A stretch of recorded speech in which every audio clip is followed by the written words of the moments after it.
Hey, what's going on YouTube? Pastor Matt back with another daily dose of defense. So we had some technical difficulties. Took me a couple of days to resolve. So hopefully we're back online and up now.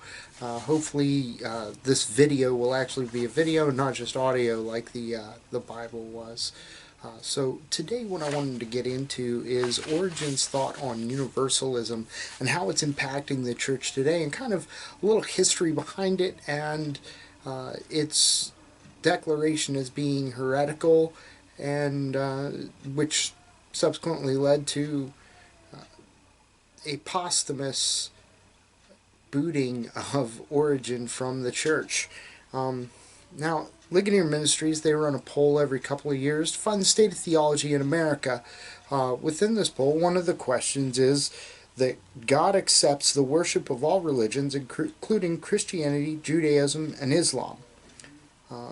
More than 66% of all Americans agree with that statement, including 48% of people in the church agree with that statement.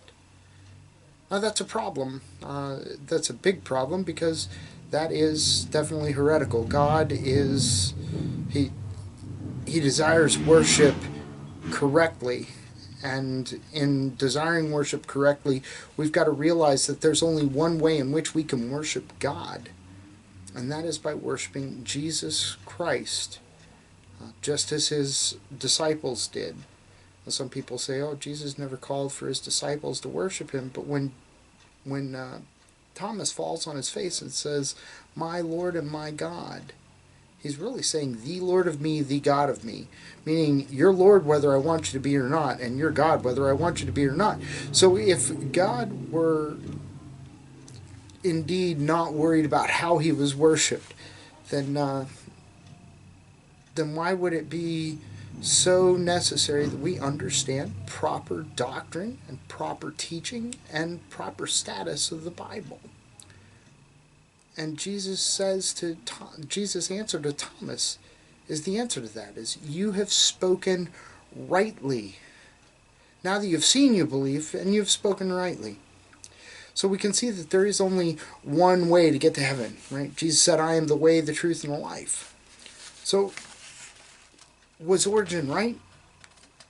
Will God reconcile all men to him in the end of times? That's the question that we've really got to look at. Well, Origen was eventually anathematized in 533 at the Council of Constantinople. Recently, other evangelicals have come out in support of universalism, namely Rob Bell with his book Love Wins. He came out in support of God will save all.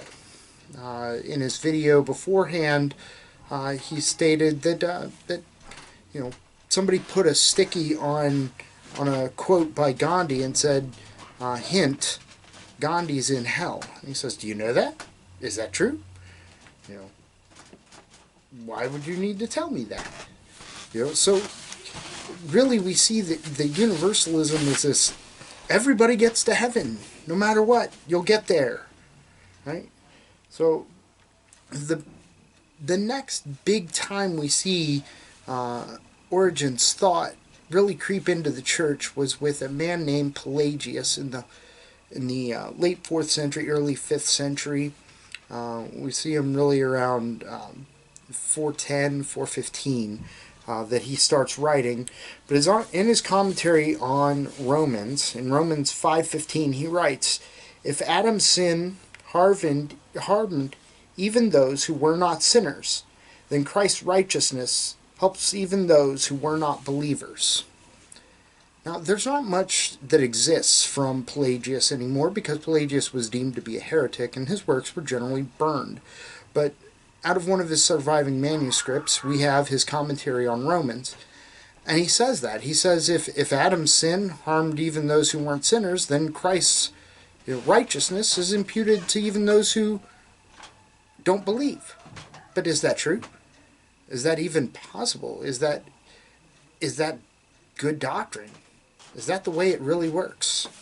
And we see that this is just, it's a bad reading of the text. It's a bad reading of the Bible, right?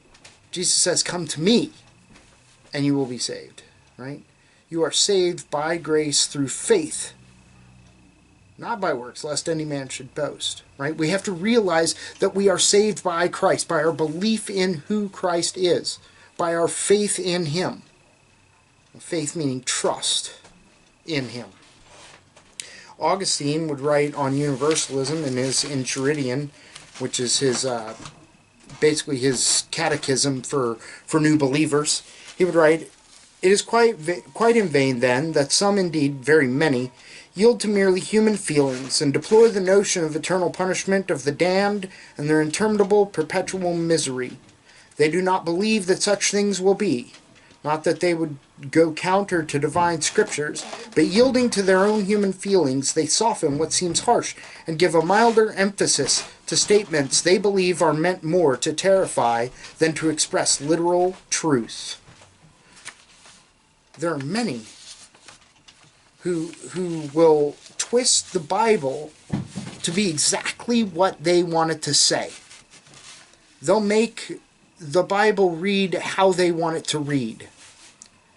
And this is the heart of what we really get into when we look at a lot of heresy in the church, and a lot of these cults that come into the church, come in from the church, right? They start to intertwine as the church says, oh, well, we can allow this to come in, we can allow that to come in. We start to see this real growth of bad teaching. We really see it start to be acceptable that people would teach these things. And what happens is all of a sudden we end up with this altogether convoluted non-Christian church, 48% of which say that they agree that God will accept all forms of worship, whether Christian, Jewish, or Muslim. And 66% of America says that, yes, this is indeed what I believe. And as the church is supposed to be the pulse of any nation that it's part of, right? Paul says that they don't know God, and that is to your shame. Right? People don't know who God is, and that is to our shame. And that's something that we as a church need to fix. That's something that we as a church need to fix internally as well as externally. Universalism has come back into the church. It's clearly evident based on the polling data. And that is to our shame. Each and every person who's in the pulpit, each and every person who's serving as a deacon, as an elder, that is to our shame. So I just charge you to look at it and realize that there is only one way to get to heaven. And that's through Jesus. There isn't multiple ways. Universalism is false.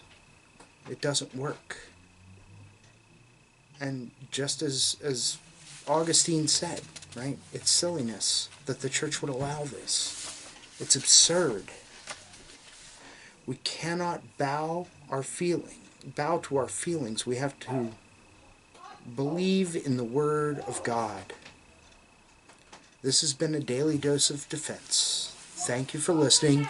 God bless.